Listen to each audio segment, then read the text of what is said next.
Warning: I will not be held responsible for any damages the software and methods shown in this video may cause to yours or someone else's computer, hardware, software, and/or data, including loss of use of such devices and/or loss of data and/or loss of profits from the resulting inability to use such devices and data.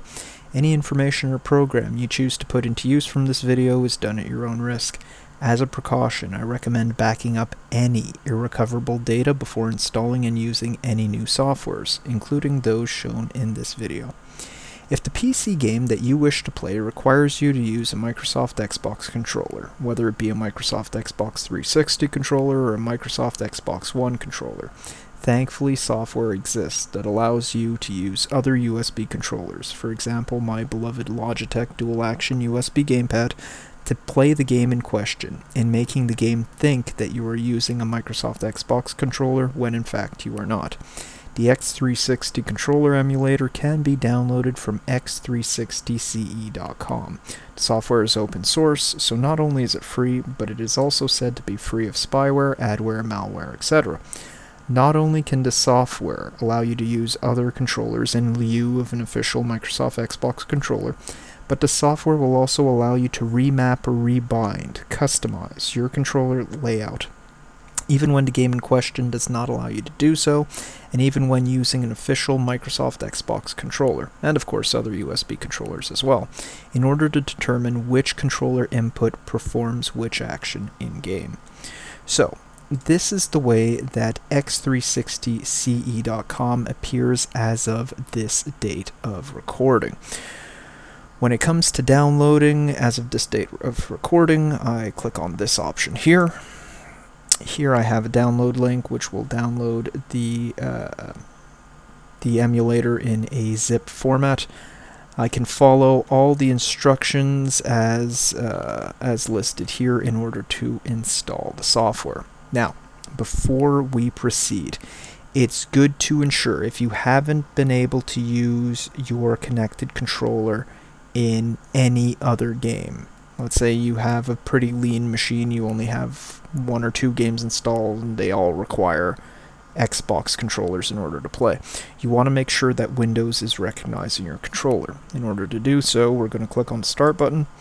Over here you're going to start typing Control Panel, and you could then click on Control Panel to open up Control Panel. If in Control Panel, in the upper right corner, View By is set to category, you want to change that to small icons. Once Control Panel is set to small icons, you want to select Devices and Printers.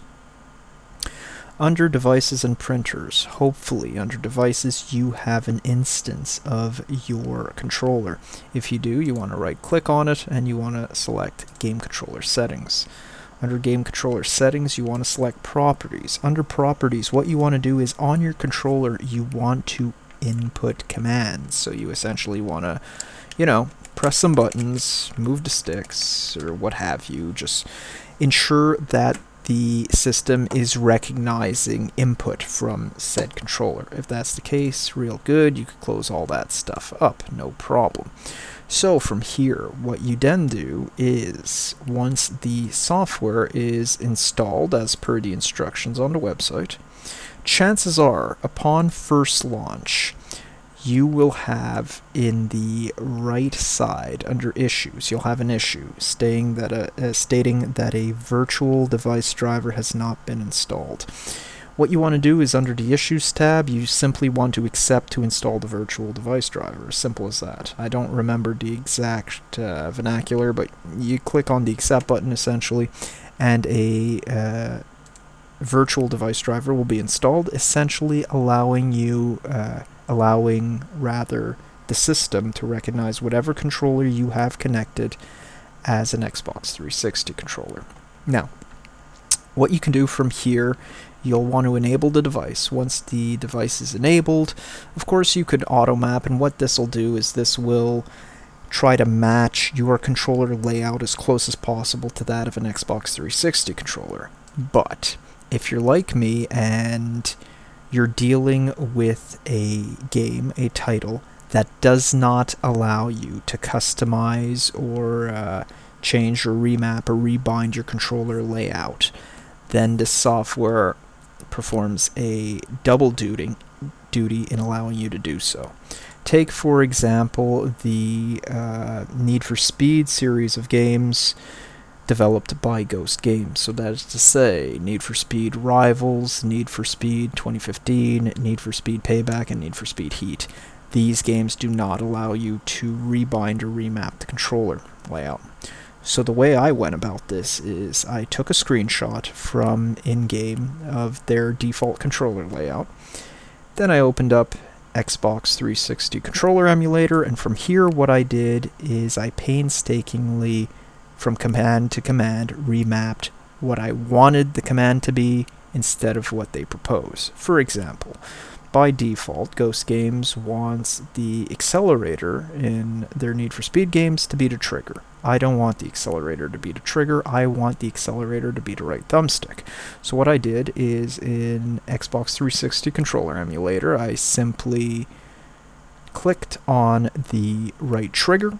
It then asked me which control input I would prefer to emulate the right trigger, and to which point I simply pressed up on my right thumbstick. So now that is binded in the program, and whenever I press up on my right thumbstick, as you can see, the right trigger activates. So essentially in game, when I press up on my right thumbstick, the game's thinking I'm pressing right trigger on an Xbox 360 controller. As simple as that. And painstakingly, from option to option, I remap accordingly. Again, a good example, in racing games, they often want the steering to be the left thumbstick. I don't like using the left thumbstick for steering, I like using the D-pad. So essentially, over here in the diagram, I selected left on the thumbstick, and when asked what I would prefer to represent left on the thumbstick, I mapped left on the D-pad. So now when I press left on the D-pad, as I'm doing now, it is left on the thumbstick. Now, as you could tell, there is two downsides to this. One, if you prefer the analog layout of whether it be the thumbsticks or the triggers, if you bind them to digital buttons, that is to say buttons that are either on or off, you're going to lose that analog capability. So for example, I cannot gradually turn left and gradually turn right in my racing games because I prefer to use the D-pad, and the D-pad's digital. So I'm either 100% left or not left, 100% right or not right. The same thing goes for braking. They prefer to have analog, so progressive braking, in using the left trigger. I don't want the left trigger to be brake. I want the right bumper to be brake. So that being said, when I press right bumper on my Logitech Dual Action, it's emulating its left trigger, but since it's a digital button, it's either on or off. I either have 100% brake or 0 brake.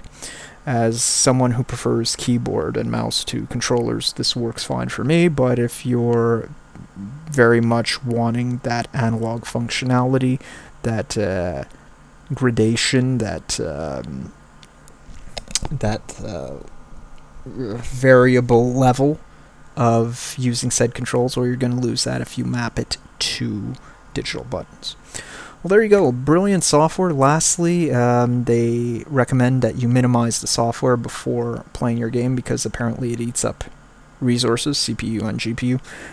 In doing so, provided that X360CE is present in your taskbar, it is working, and thus far I've tried it with a couple of games. I've tried it with Forza Horizon 3, Need for Speed Heat, and The Crew, even though in The Crew, even though in The Crew it's not necessary, because The Crew actually recognizes my Logitech Dual Action. Either way, I've tried it in these 3 games, and it works great. Another thing, I forgot, another annoyance, when you remap controls the way I have, button prompts in-game might confuse you. For example, generally, in games, they want you to press A to continue.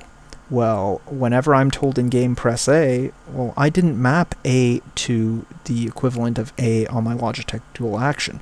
I mapped A to right trigger. So whenever I see press A to continue, I don't press the equivalent of A on my controller. I gotta press right trigger, and right trigger emulates as A.